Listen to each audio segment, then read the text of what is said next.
Howdy there, Silver Mongoose here, back again for another off-the-cuff video for you all. Last weekend, I got a bunch of stuff out of storage, which includes about half of my Wii game cases. So, I think they've been in storage for almost 10 years, so when I finally got my cases back, I put all the games back into their cases. It really made me feel like, okay, I gotta do a video about this.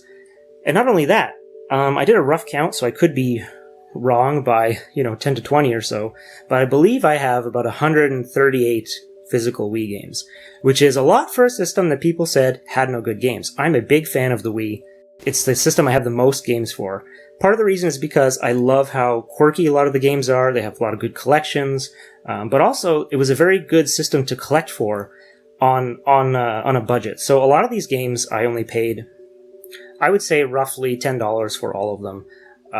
$10 each. There are some that I bought used for, $20 or $30, but for the most part, some of these were like $1, $5, $10, so I have a lot of games.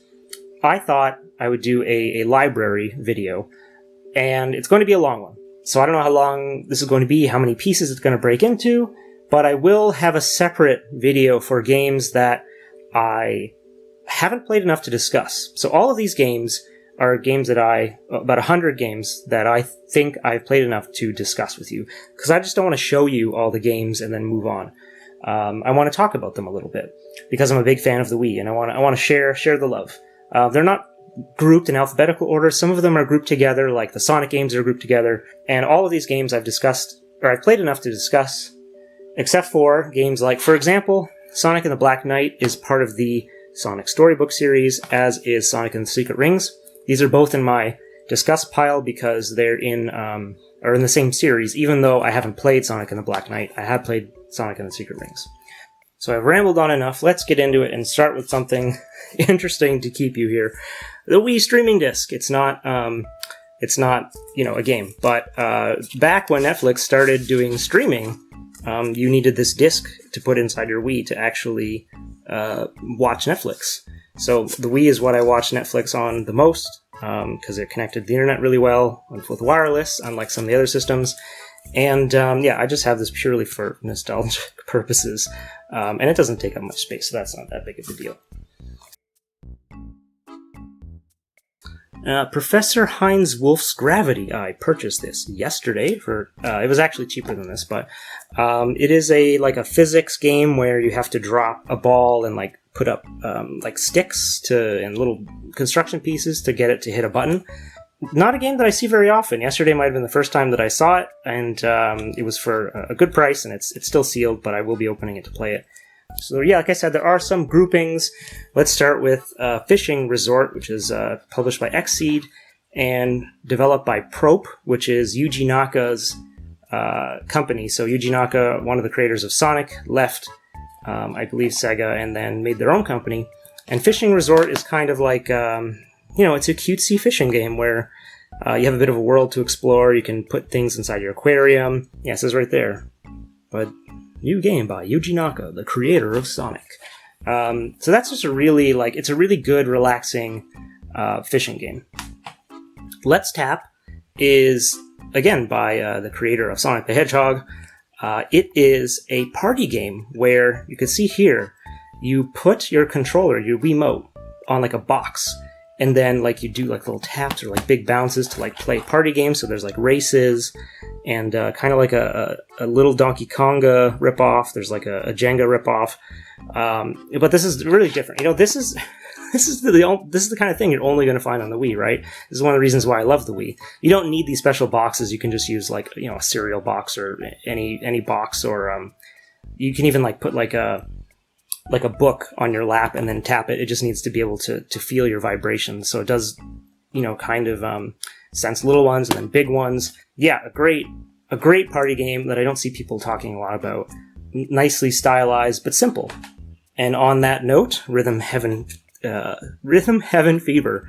Keep the beat with 50 plus games. So this was a budget title that was released near the end of the Wii's library, or near the end of the Wii's life cycle, I believe. And I think this was maybe $30 or $20. And at the time, I had only $20 or $30 in my bank account, and I decided to get this game, and boy, is it a lot of fun. There's no waggling, in case you're afraid of that. All you do is press A and B. That's it. Great, great game by Nintendo. Very stylish. It's fantastic fun. And to continue the party games, I suppose, well, Rhythm Heaven Fever is not really a party game, but it does have 2 players. DDR Hottest Party, DDR Hottest Party 2. Not much to say about these. They're Dance Dance Revolution games, and I like me some Dance Dance. Disney Guilty Party. So this was, I believe, created by Wide Load, which was a company that was put together by some of the creators of Halo. They left, and then they made Stubbs the Zombie, Rebel Without a Pulse, on the Xbox, and then they made Guilty Party, and this might have been their last game. Yeah, if I saw this at a game store, I would not buy it. But I looked it up, because it looks super cartoony, and it is, but what I like about it, it's kind of like, I guess, like Clue, where you're in a mansion, and you walk around, and you gotta collect clues, and you are trying to find who's the guilty party. So you find clues like, oh, this person is tall, and this person has long hair, and this person is really skinny, like that kind of stuff, to help you identify who else within the mansion is the guilty party for stealing something or killing somebody or something like that. It does have mini-games, but the mini-games are very simple. They're like, oh, tickle this person underneath their nose while you're interrogating them, so to get more information out of them. I find this a lot of fun. It's definitely on the simpler side, but if you have, like a nephew or a young kid that you want to play with, this actually might be a lot of fun. I like it because I like childish games. It has an amazing theme. You should look up the theme for that on YouTube. Continuing in the party section, WarioWare Smooth Moves.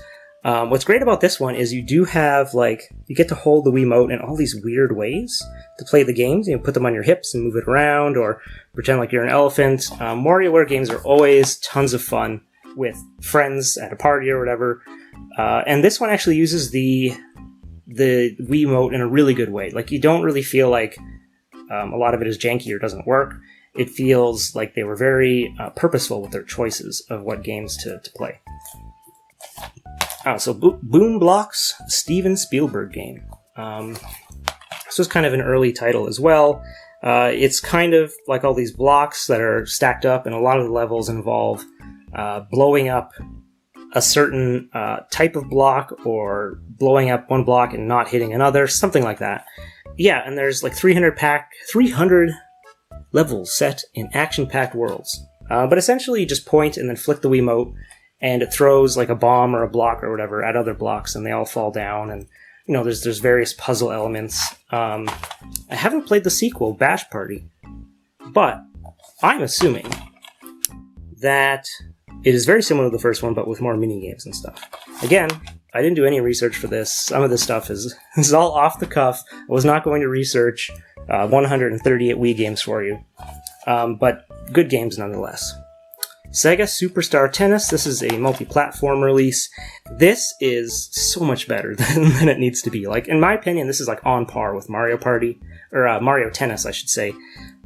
This is a real love letter to Sega fans. So it's got stuff like Choo Choo Rocket and Jet Grind and Sonic and House of the Dead and Space Channel 5. So it has music from all those games, and it has a really nice, what would I call it? A really nice reward system. So you're always unlocking stuff. I remember when I got this, I played through almost the whole thing in one day. I was so into it. And you don't have to use the Wiimote to waggle on this one. So this one you can use a classic controller, I believe, or just a nunchuck. And so really great game. If you love the Dreamcast era of Sega, and you're kind of into sports games, this is a good game for you. I really, really like this one. Cooking Mama Cook-Off. So this was, I guess, a sequel to the DS games, but this one is multiplayer. The DS ones they're okay, but I like the multiplayer aspect of this. So you get to kind of cook against other people.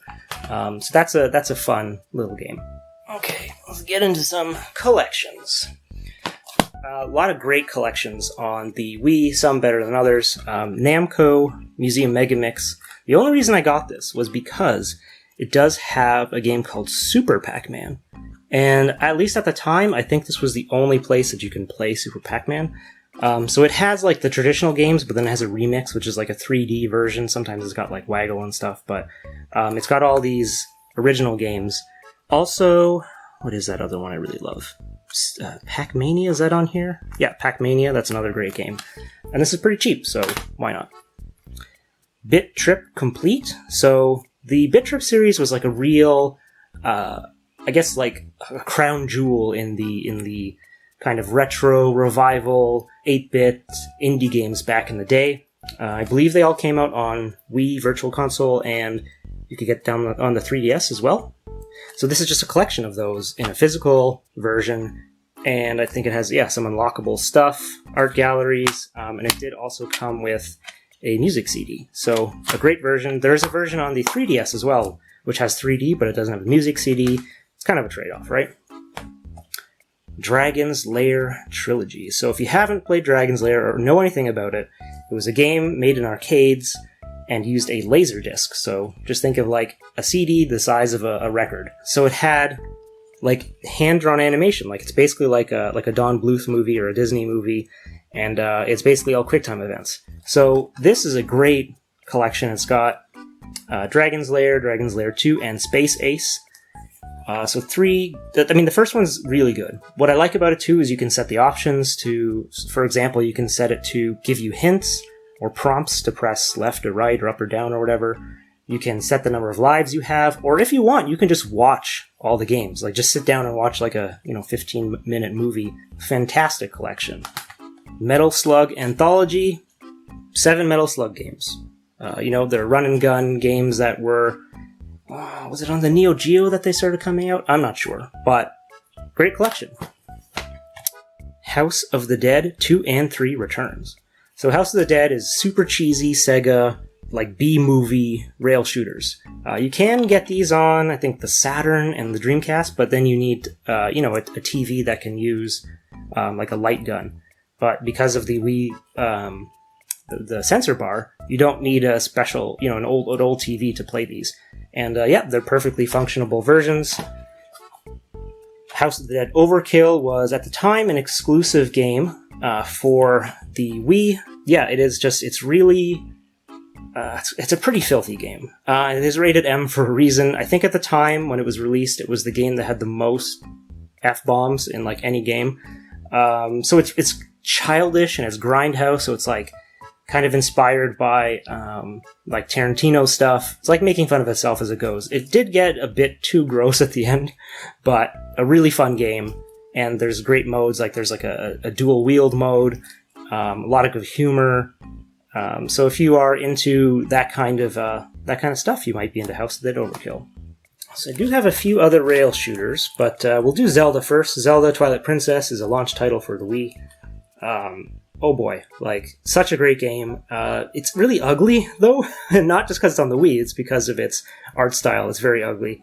There's an HD version out on the Wii U, but I really like this version because some of the stuff, like aiming with the Wiimote to like shoot your bow, or like whenever you you pull out your lantern, you can kind of hear it clinking in the Wiimote through the microphone. That experience was really fun for me. So I think this is still a great version of this game if you are still looking to play Twilight Princess. Link's Crossbow Training, you can see that this is just a case that I printed off for myself.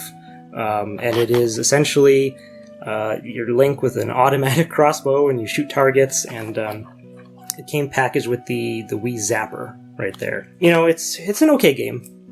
It's not crazy good, but it's one of the few things that the Wii Zapper like works really well for. Remington's Great American Bird Hunt. So this is it's basically it's like Duck Hunt except realistic. It's not amazing, but it's fun. Dead Space Extraction. So yeah, an exclusive Dead Space game. It is a on rails shooter. I haven't played the Dead Space game, so I don't know if this is full of references or whatever.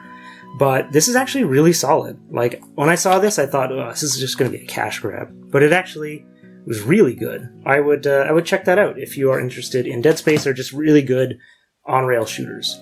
Dragon Quest Swords. I have this in this category because it is basically like an on-rails game. So you're in first person, you use the nunchuck to block your shield, I believe, or it doesn't have the nunchuck. So maybe I'm misremembering this. You do like slash your sword and walk around the world of Dragon Quest. So this is...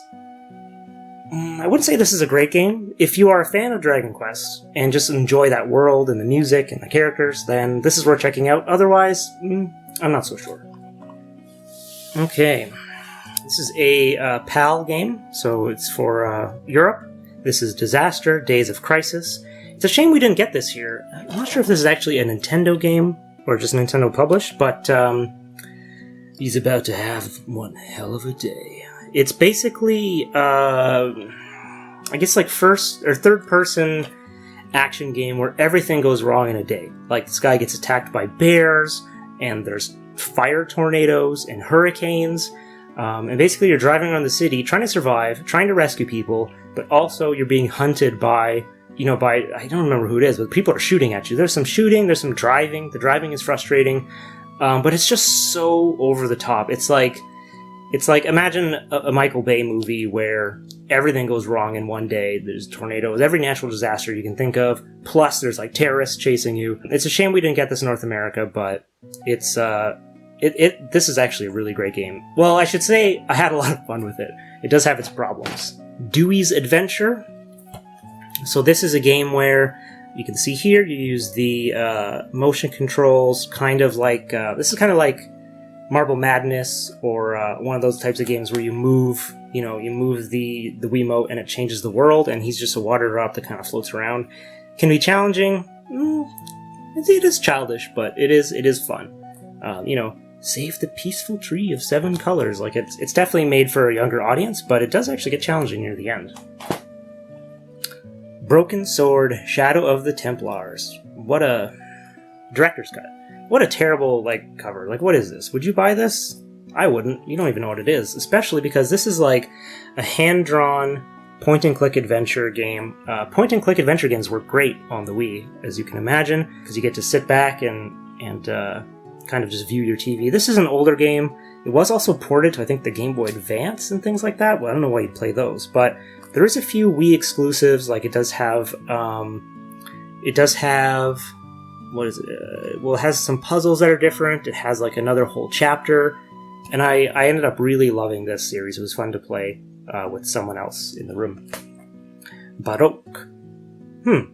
This doesn't belong in this pile. This belongs in the other pile because I haven't played this yet. It is an Atlas published game. It's also on the PS2. It is essentially a rogue-like game. So you're going through.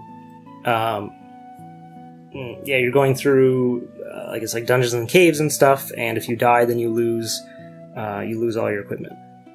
This shouldn't be in this pile. I haven't played this yet, so whoops.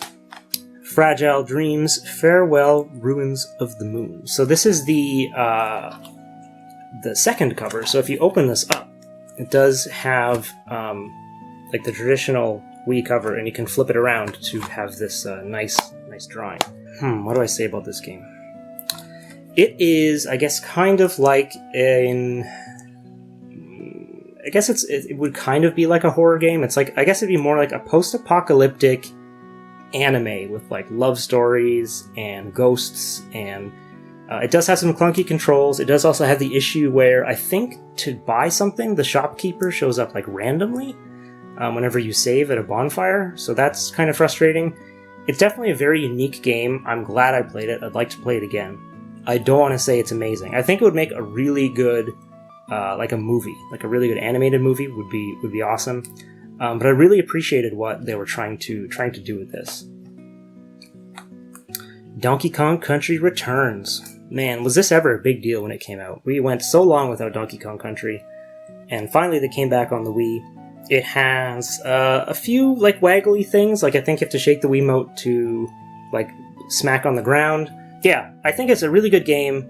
I don't think it has underwater levels, so it's definitely stripped down a little bit, but it's fine. I mean, great music, great game. This is high quality stuff. A Boy and His Blob. I believe this is Way Forward. So hand-drawn adventure game a reimagining of the NES game from way back in the day, where you have a blob, you feed him jelly beans, and he transforms into, like you see here, a cannon or a parachute. This is a game where if you just want to beat it, it won't take you very long. It's pretty simple. If you want to 100% it, like each level has 3 hidden chests that unlock like art or development diaries and stuff. Great game, one of the best on the Wii, I think. LEGO Star Wars is a complete saga, so this has episodes 1 to 6 of the LEGO Star Wars games. This is way back before LEGO like took over everything. I've played through a few of the sagas, but not all of them, but it has all 6 in one. Samba de Amigo. I believe this is largely just a port of the Dreamcast game. May have a few extra songs or a few less songs. I don't know, I didn't do any research. But essentially, instead of using the motion control maracas that came with the Dreamcast, which I've never actually played, you use, I think, like 2 Wiimotes, like one as each as a maraca. And essentially it's a music rhythm game. So, you do poses and, you shake to the left or to the right or up or down. It doesn't work perfectly, but for me, it's still a lot of fun. Super Mario Galaxy. I ended up playing this really late. I ended up beating this, I think, like a few weeks before Mario Galaxy 2 came out. So when Mario Galaxy 2 was coming out, somebody was like, oh, I want to get that for you as a present. I'm like, don't bother, because I just beat this one, and I want to like have some time in between. And they bought it for me anyways, and I felt guilty, so I played it, Galaxy 2. And because I played it so soon, like a couple weeks after beating Galaxy 1, I wasn't that into it. A lot of people view this as kind of like an expansion pack, but it does add a lot new levels, some new powers, you get Yoshi in there. Still great games. Like, man, when you were kind of thinking about what are they going to do with Mario next, like putting them on planetoids and asteroids and all these like mind-bending, like gravity puzzles, so much fun. I guess it's a worthy sequel, we'll say. And this is one that people talk about a lot. Back in the day, I saw tons of copies of this at Walmart and bargain bins. And you look at the cover and you're like, oh, this is like, looks like some sort of like One Piece ripoff. But I had a friend who recommended it to me. And this is a really great one-player Capcom game. I believe it's Capcom. Yep. Where it's third person, and each level is like a puzzle you have to solve. So, you have to open up doors and hit buttons and that kind of thing. But what makes it interesting is each level has a certain set of items that are unique that you use the Wiimote for. So there might be like one of those like extender grabbing hand things that, toys, but it's a snake. So you use that to like grab something and pull it out of a tree. I think some people now don't view this as good as it was before. I still think it is. It does, use the Wiimote, and it seems like people don't want to do that anymore. But anyways, Zack and Wiki.